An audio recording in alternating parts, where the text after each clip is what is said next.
دوسرا سوال لوگوں کے ذہن میں آتا ہے کہ یہ بتائیں کہ بیسٹ ٹائم کیا ہے پلاننگ کا. میں کہتا ہوں جو آپ کے لیے کنوینئنٹ ہو.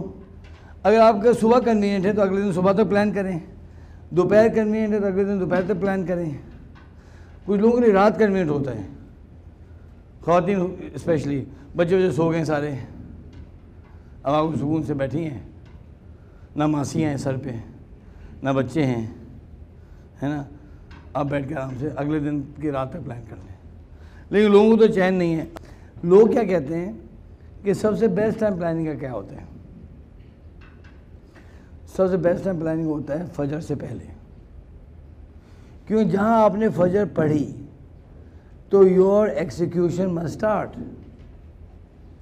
اور یہ رول آپ نے سلیپ مینجمنٹ ورک شاپ جنہوں نے نہیں دیکھی ہے وہ یوٹیوب پہ اویلیبل ہے. وہ خدیجہ تم نے دیکھ لی پوری سلیپ مینجمنٹ ورک شاپ دیکھی ہے تم نے؟ چلو تمہارا ہوم ورک ہے, تمہیں دیکھنی ہے. حیا تمہیں دیکھی ہے پوری؟ ویری گڈ, ماشاء اللہ. تو اب تم لوگ بڑی ہو گئی ہو, اب تم لوگ دیکھ لو, ٹھیک ہے. حضور اکرم صلی اللہ علیہ وسلم نے فرمایا بورک لامتی فی بکورہا, میری امت کی برکت سویرے میں. اگر صبح ہم سو رہے ہیں برکت کے ٹائم پر تو برکت تو نہیں ہوگی نا. اللہ کے نبی کی بات غلط نہیں ہو سکتی. حضور اکرم صلی اللہ علیہ وسلم نے فرمایا الصبح تمنع الرزق, صبح کی نیند رزق کو روک دیتی ہے. تو صبح کا ٹائم ہوتا ہے پلاننگ کا. اب آپ فجر سے پہلے پلان کریں گے نا, تو فجر کے بعد Abdullah Sahib now you should hit the road, your day should start.